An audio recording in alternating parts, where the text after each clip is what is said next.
வணக்கம். நாம் இன்றைக்கி பார்க்க போகிற பதிவு வந்து ஜின். ஜின்னுன்னா என்ன, ஜின் என்ன செய்யும் அப்படின்றத முதல்ல விளக்கத்தை தெரிஞ்சுப்போம். ஜின்னுன்னா நன்மையும் இருக்குது, தீமையும் இருக்குது.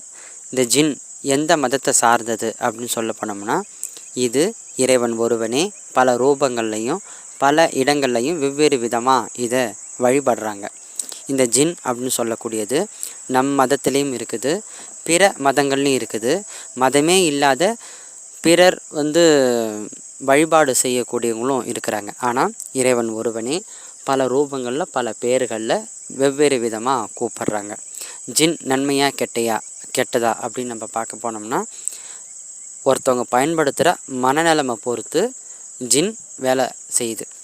இப்போ நான் இருக்கிறேன், நான் நன்மை செய்யணும் அப்படின்னு நினச்சேன்னா நன்மை செய்யுது.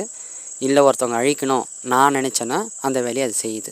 மற்றபடி அது கருமா, புண்ணியம், நல்லது கெட்டது அப்படின்ற எண்ணங்கள் அதுக்கு தெரிஞ்சாலும் நீ சொல்கிற வேலையை தான் அது செய்யும். இதுதான் விளக்கம். சரி, இப்போ இந்த ஜின் இதை வச்சு அதிகமான வேலைகள் என்னென்ன நடக்கும், என்ன மாதிரி வச்சு பயன்படுத்துகிறாங்க அப்படின்னு சொல்ல போனோம்னா, இந்த ஜின் அதிகமாக எப்போ செயல்படும் அப்படின்னு கேட்டோன்னா, மாலை நேரத்துக்கு அதுக்கப்புறமா தான், அதாவது இரவு நேரங்களில் தான் இதோடைய பவர் அதிகமாக இருக்கும். இப்போ ஒரு பணக்கார வசதி உள்ளவங்க அவங்க உயிரை எடுக்கணும் அப்படின்றப்ப இந்த ஜின்னை பயன்படுத்துகிறாங்க.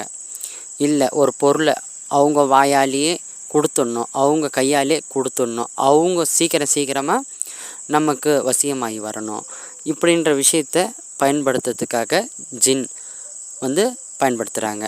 இப்போ இந்து மதத்திலேயோ இல்லை மற்ற மதத்திலேயோ பலவிதப்பட்ட தெய்வங்களை ஏவல் முறையிலையோ இல்லை பக்தி முறையிலையோ அனுப்பி கைவிட்ட அதுக்கப்புறமா இந்த ஜின் கடைசி ஆயுதமாக இந்த ஜின்னை தான் பயன்படுத்துகிறாங்க.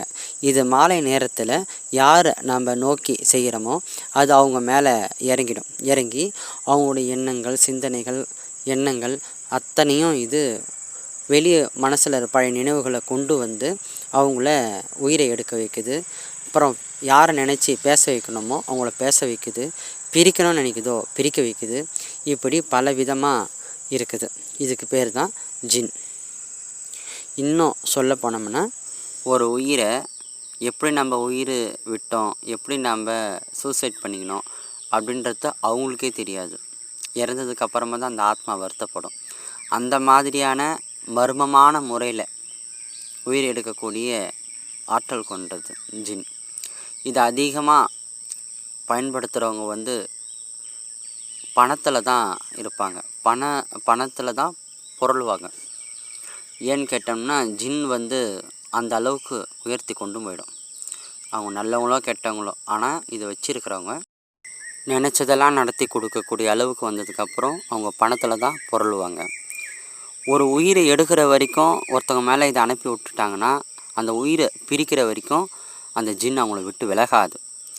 ஒரு சிலருக்கு கண்ணுக்கே தெரியும், ஏதோ ஒரு பெரிய உருவம் கருப்பாக ஒன்று பக்கத்தில் வரா மாதிரி, மிரட்டுற மாதிரி, நெஞ்சு பயம், படபடப்பு வரா மாதிரி, நம்ம செத்துடலாமா, நம்ம ஏதோ ஒரு அப்படின்ற மாதிரி மன உளைச்சல், நம்மளால் வாழ்க்கையில் எதுவுமே சாதிக்கவே முடியாது அப்படின்ற ஒரு முடக்குத்தன்மை இது இறங்கி கொடுத்துரும். நீயே செத்துரு, உன்னால் முடியாது, உன்னால் உயிர் வாழ முடியாது, இருந்து என்ன பண்ண போகிற, இந்த மாதிரியான சிந்தனைகள்லாம் கொடுத்து அவங்கள திசை திருப்பி அது அப்படியே பதமாக இட்டு போயிடும். மர்மமான முறையில் மரணம் கொடுக்கக்கூடிய அதிபுத்திசாலியான ஜின்.